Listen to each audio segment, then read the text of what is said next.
Good morning friends. आज के दिन की शुरुआत की मैंने अपनी रेगुलर रूटीन के साथ, जिसमें सुबह उठते ही सबसे पहले मैंने पी ग्रीन टी और उसके बाद खाया ब्रेकफास्ट में पोहा। तो कई आज सुबह सुबह मम्मी पापा को जाना पड़ा किसी ज़रूरी काम से बाहर, लेकिन वरुण भैया की थी आज ऑफिस से छुट्टी, तो वो मेरे और नीरज के साथ थे घर पर।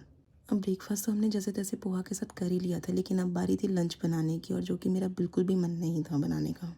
इसलिए नीरज मुझे और वरुण भैया को लेकर गए बाहर रेस्टोरेंट में लंच करवाने के लिए। वहाँ जाकर मैंने और वरुण भैया ने आधा से पौना घंटा मेन्यू को अच्छे से ताड़ा। नहीं, ऐसा बिल्कुल नहीं था कि मैं मेन्यू समझ नहीं आ रहा था, लेकिन हमें उसके पेजेस को बार-बार पलटने में बहुत मज़ा आ रहा था। उसके बाद फाइनली हमने किया खाना ऑर्डर, जिसमें हमने मंगवाई दाल तड़का, मिक्स वेज और तंदूरी रोटी। गाइस, इन लोगों की फूड सर्विस बहुत ही फास्ट थी। हमने जैसे ही खाना ऑर्डर किया उससे 15-20 मिनट में खाना आ गया था। लेकिन आधा पौना घंटा मेन्यू देखने के बाद भी हमने 3 ही चीज़ें ऑर्डर करी। इसे देखकर आप लोगों को समझ आ ही गया होगा कि हमारे अंदर टैलेंट कितना कूट-कूट के भरा हुआ है। लंच करने के बाद थोड़ी देर इधर-उधर घूम के हम लोग जब तक घर पे पहुँचे तब तक हो चुकी थी शाम।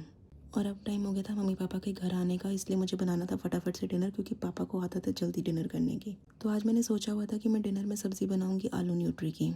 इसलिए मेरी सोचने की मेहनत तो बच गई और मैंने घर जाते ही फटाफट खाना बनाने की तैयारी शुरू कर दी। लेकिन डिनर बनाने के बाद भी मेरे पास इतना टाइम बचा हुआ था और मुझे समझ में नहीं आ रहा था कि मैं क्या करूँ, क्योंकि आज मुझे ट्यूशन भी नहीं पढ़ानी थी।